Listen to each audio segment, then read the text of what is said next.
Mi nombre es Luciana Basso, yo me desempeño como docente de la Facultad de Educación, pero también como autoridad de aplicación del protocolo frente a la violencia sexista de la UNER desde sus inicios. Soy graduada en Comunicación Social. Cuando terminé mi carrera comencé a interiorizarme primero por una cuestión militante en los derechos de las mujeres, lo que en ese momento hablábamos como derechos de las mujeres, y con el tiempo más en torno a lo que sería la perspectiva de género, los estudios de género. Investigo en la universidad desde hace unos 20 años en torno a esa problemática, en la Facultad de Trabajo Social, desde una perspectiva interdisciplinaria, obviamente.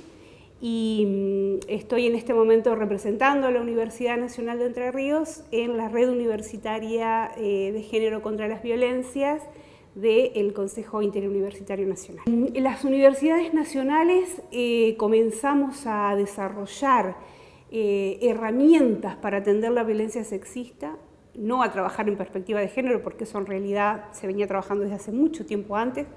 Diría que desde el inicio de la democracia para acá, en muchas universidades argentinas comenzaron a desarrollarse primero proyectos de extensión, luego investigación, luego trabajo de transversalización de la perspectiva de género en las currículas y en la vida de las universidades, pero a partir del año 2014 y fuertemente después del 2015, cuando irrumpe de alguna manera el movimiento Ni Una Menos, en trabajar en herramientas propias que tuvieran que ver con la vida universitaria, con las especificidades de la vida universitaria y que pudieran alojar situaciones que tenían que ver con la violencia basada en género y a la comunidad LGTBIQ+ también, en relación con situaciones de violencia particulares, ¿no?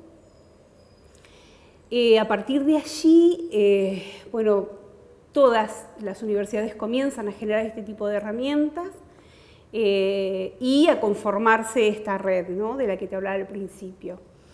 Un poco las preocupaciones tienen que ver con fortalecer varios aspectos que vienen junto con atender la problemática. Una cosa es atender una situación de violencia y poder aplicar una normativa, por ejemplo, o poder pensar en herramientas particulares para atender situaciones puntuales que son todas diferentes y que además vienen atravesadas por múltiples situaciones, además de la violencia basada en género. Y a la vez, los protocolos dieron también la posibilidad de pensar en otras cuestiones que tenían que ver con la transversalización de la perspectiva de género, como por ejemplo las licencias para maternidad, paternidad, comaternidad,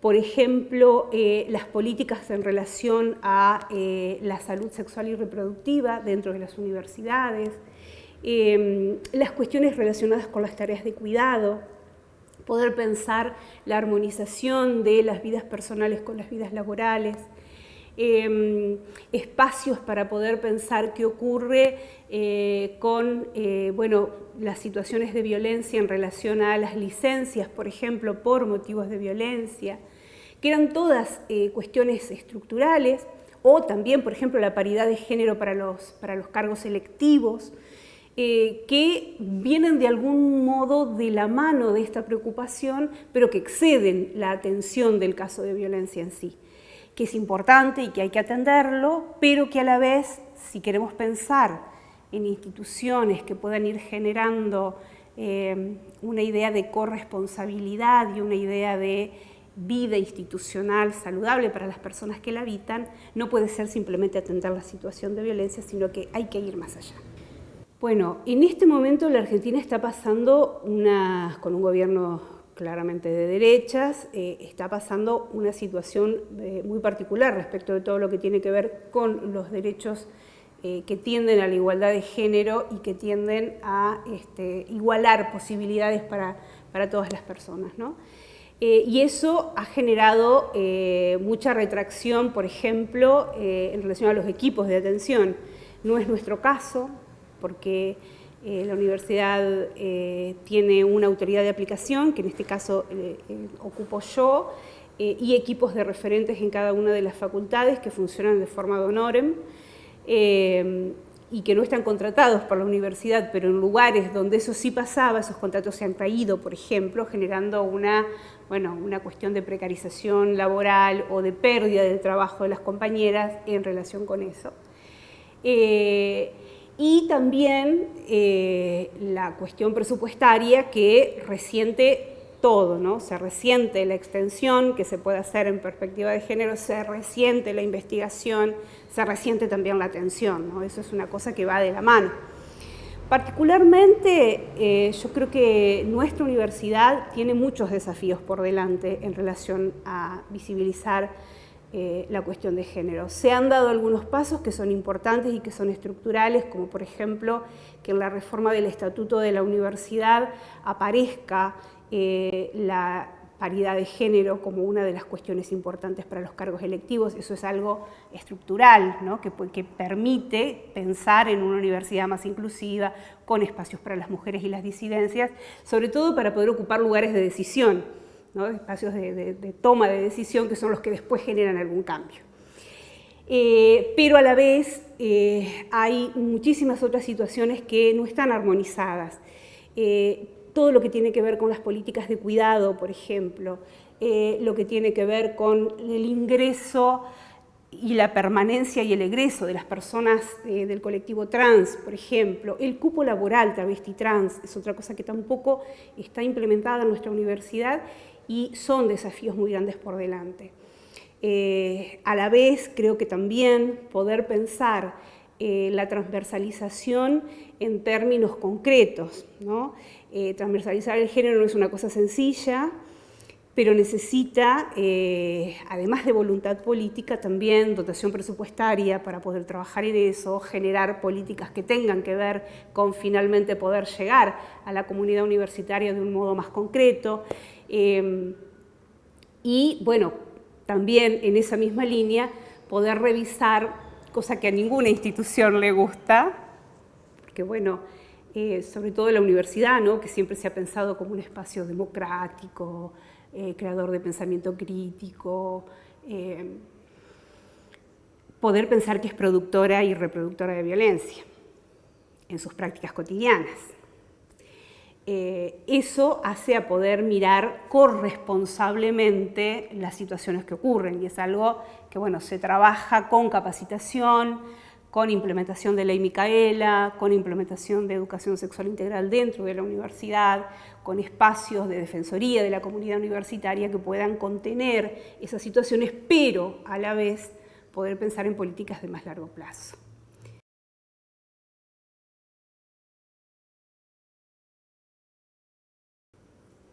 Es una cuestión bastante importante, ¿no? Porque cuando uno analiza cómo llega el gobierno nacional a conseguir los votos para instalarse como opción política, hay una cuestión ahí bien grande del voto joven que es importante de analizar, ¿no? Y que también se da por ahí en otros lugares del mundo. En Alemania ganó la extrema derecha también, y ahí hay una segmentación de votantes por género muy marcada. Las juventudes, las mujeres y las diversidades sexuales votan a la izquierda y los varones jóvenes votan a la derecha. Entonces, ahí hay algo para, en clave de época, digo, para poder mirar y para poder discutir acerca de qué nos ha pasado que como instituciones formadoras de las juventudes, porque por nuestros claustros pasan los futuros y futuras profesionales que después se van a estar desempeñando en el mundo de lo laboral, ¿qué nos ha ocurrido que no hemos sido capaces como instituciones formadoras de escuchar los reclamos de esas juventudes en términos subjetivos? Digo, porque yo entiendo que allí hay una soledad muy grande, una pérdida de referencias muy grande, un desconcierto muy grande. Y cuando aparecen estos discursos que son fundamentalistas, que hacen apelación a figuras míticas de este padre todopoderoso, león gritón, que te vengo a ordenar la cancha y quédate tranquilo que yo te resuelvo, es fácil fascinarse, ¿no?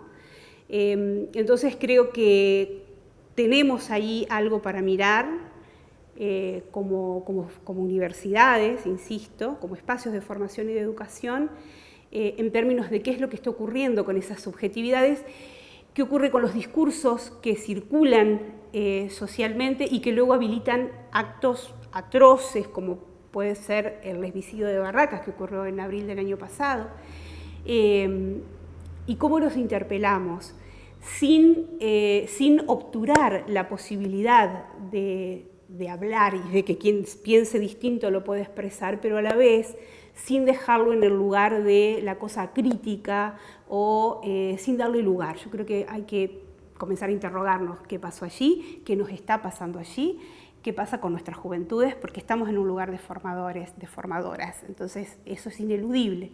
La universidad necesita pensar en eso, porque de lo contrario, todas las herramientas que diseñemos van a ser solo parchecitos en torno a situaciones que estallan y que hay que salir corriendo, estilo bomberos, ¿no?, a poder hacernos cargo de eso. Y hay que poder pensarlo más estructuralmente, desde mi punto de vista.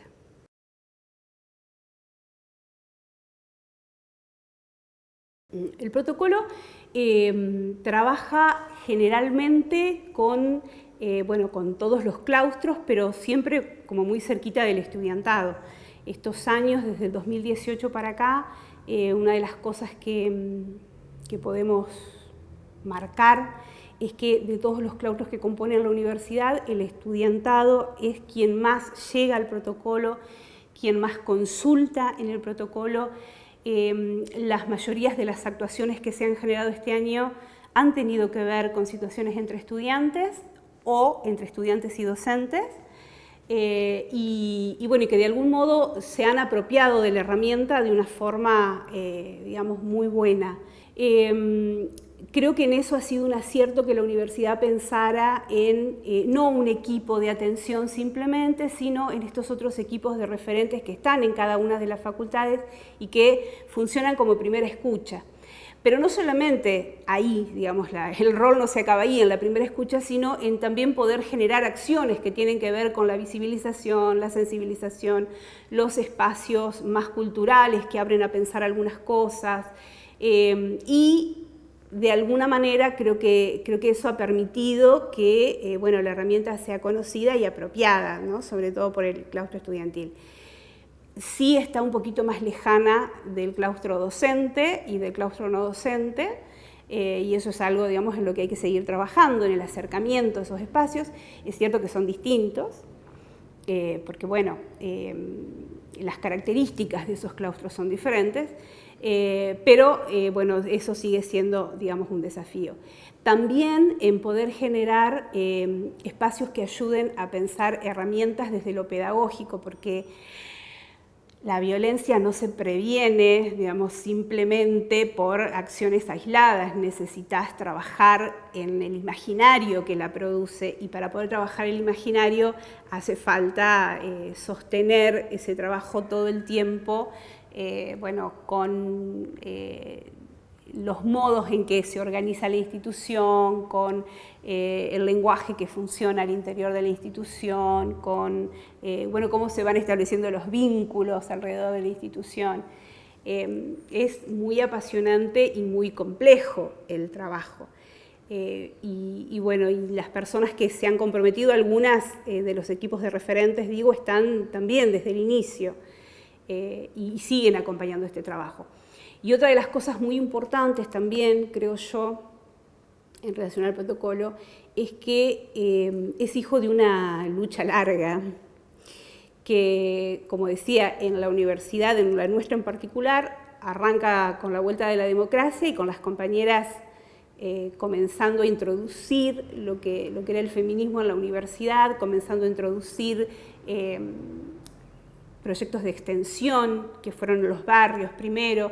Las compañeras de la Facultad de Trabajo Social, por ejemplo, tienen mucha historia en relación a ese tipo de trabajo, y al acompañar a otras facultades en relación con ese trabajo. Entonces, toda esa historia de compañeras como Nora D'Asbiayo, como Alicia Genolet, como Isela Firpo, como Carmen Lera, son quienes plantaron las bases para un trabajo más sostenido.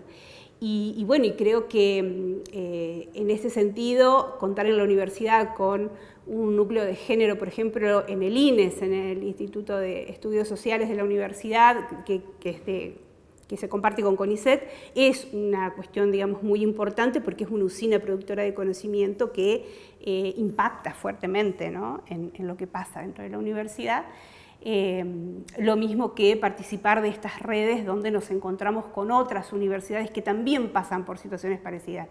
Las compañeras del núcleo de género de la Asociación Grupo Montevideo de Universidades, las compañeras de la RUGE, creo que todo eso nos fortalece. Falta un montón, por supuesto, siempre falta, pero el modo de trabajo entre compañeras de forma muy sorora es lo que nos sostiene, que se llama protocologénero.edu.ar, donde las personas pueden ingresar. Allí hay un botón de atención para hacer consultas, para comunicarse directamente con el protocolo. Están las redes sociales del protocolo en Facebook y en Instagram. Además, allí también en la página web está la posibilidad de un botón de chat, que es un chat por WhatsApp, donde pueden chatear conmigo. Ahí, digamos, directamente van por una cuestión de confidencialidad y de cercanía también. Me llegan a mí esos WhatsApp, el correo del protocolo también, lo veo yo también por una cuestión de confidencialidad también, porque es uno de los principios rectores, digamos, del protocolo. En la ciudad de Paraná, bueno, en cada facultad con los equipos de referentes, en la página del Proto también aparecen los contactos de esas personas, de quienes son referentes, como para poder ubicarlas fácilmente. Casa de la Universidad, Córdoba 475 de la ciudad de Paraná. Sí es cierto que cada vez que nos juntamos y pensamos en esto, bueno, del asunto de la transversalización y de cómo se hace y de los desafíos que nos faltan y demás, siempre hay algo, digamos, que sobrevuela ahí, que tiene que ver con el modo en el que se construye poder, ¿no?, dentro de la universidad. Ni las mujeres ni las diversidades hemos estado nunca en los centros de poder y construimos, en todo caso, relaciones desde otros lugares. Este contexto nos ha dejado, yo creo que tuvimos un primer momento, un primer año del gobierno de Milei donde, bueno, hubo como mucha, como que vamos pasmadas, ¿no? En un primer momento decíamos, bueno, ¿para dónde? ¿Cómo es posible? Abríamos el diario y escuchábamos barbaridades sobre Ley Micaela, escuchábamos barbaridades sobre, qué sé yo, la comunidad LGTBIQ+, escuchábamos todo el tiempo. Sobre la figura del femicidio, por ejemplo, en el Código Penal, de querer sacar la figura del femicidio. Este es un momento muy complicado. Yo creo que nos hace falta, incluso como universidad, poder salir afuera. Está muy bien poder producir conocimiento y juntarnos a pensar y juntarnos a investigar, pero necesitamos eso hacerlo junto con otras organizaciones, hay que juntarse. Si no nos encontramos con las compañeras que están en los barrios, si no volvemos a encontrarnos con las compañeras que están en los espacios de resistencias más concretos, más que están en los centros de salud acompañando, por ejemplo, y monitoreando que se cumpla la ley de aborto, por ejemplo, ¿no?, la ley de interrupción voluntaria de embarazo. Si la universidad no acompaña esos procesos, nos vamos a quedar afuera, va a ser muy difícil poder retomar luego, va a ser muy difícil poder generar algún tipo de transformación. A mí me parece que necesitamos volver a esos espacios, de los que la universidad de algún modo fue retirándose en los últimos tiempos, ¿no? O por lo menos no ha estado tan presente como sí lo estuvo en otras décadas pasadas. A mí me parece que hay que volver a estar. Que si logramos eso, digamos, va a ser mucho más sencillo poder resistir.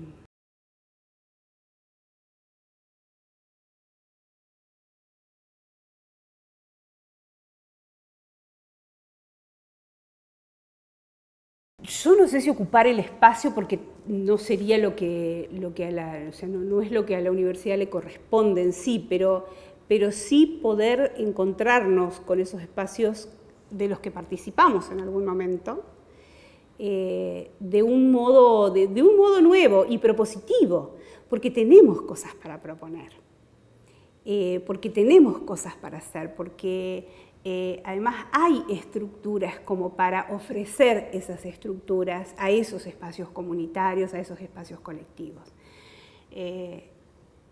Para mí, esa distancia que se produjo, ¿no? Nos está saliendo cara y necesitamos volver a encontrarnos con esos espacios.